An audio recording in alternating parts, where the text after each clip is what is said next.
Oke. Assalamualaikum warahmatullahi wabarakatuh. Perkenalkan, nama saya Rahendur Rahman dengan NIM 811421629. Kali ini saya akan menjelaskan tentang penerapan hukum internasional di mana negara-negara biasanya menerapkan sistem yaitu monisme dan dualisme. Yang pertama yaitu teori monisme.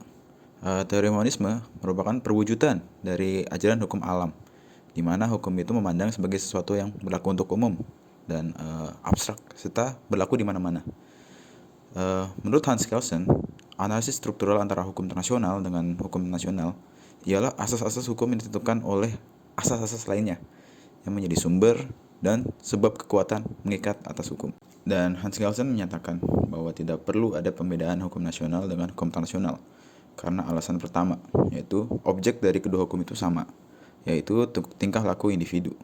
Dan kedua, bahwa kedua kaidah hukum itu memuat perintah untuk ditaati. Ketiga, bahwa keduanya merupakan manifestasi dari suatu konsep hukum saja atau keduanya merupakan bagian dari kesatuan yang sama dengan kesatuan ilmu pengetahuan hukum.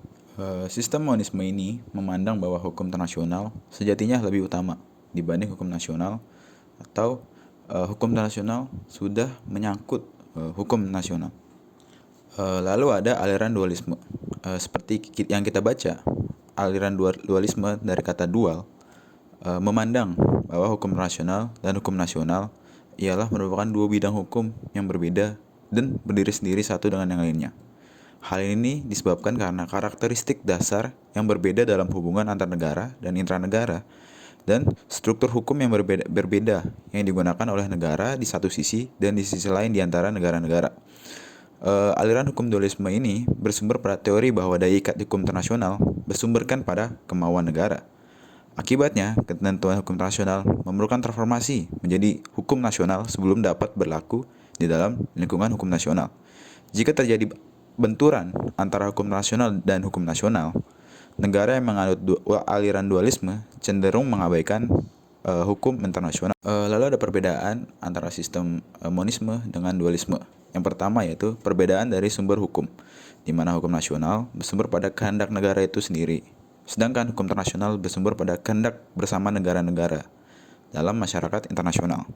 Yang kedua yaitu dari subjek hukumnya, di mana subjek hukum nasional ialah individu-individu yang terdapat dalam suatu negara, sementara subjek hukum internasional ialah negara-negara anggota masyarakat internasional. Lalu yang ketiga yaitu mengenai kekuatan hukumnya.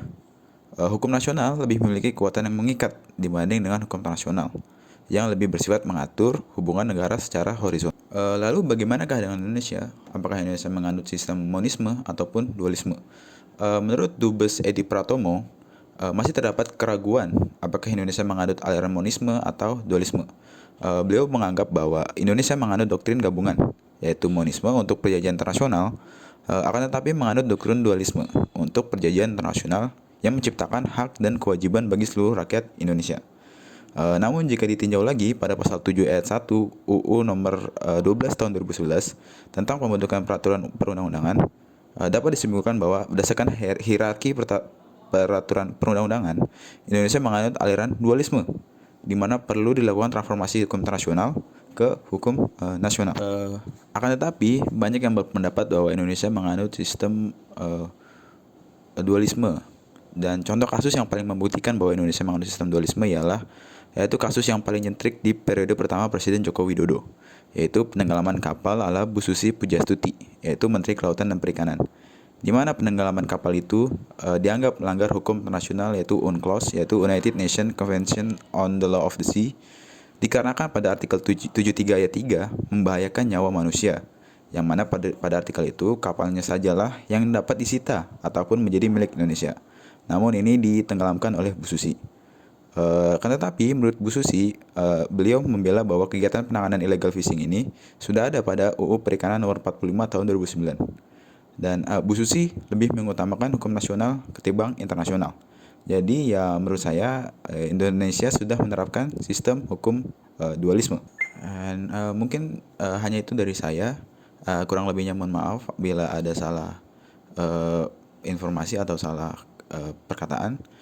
See you on the next video.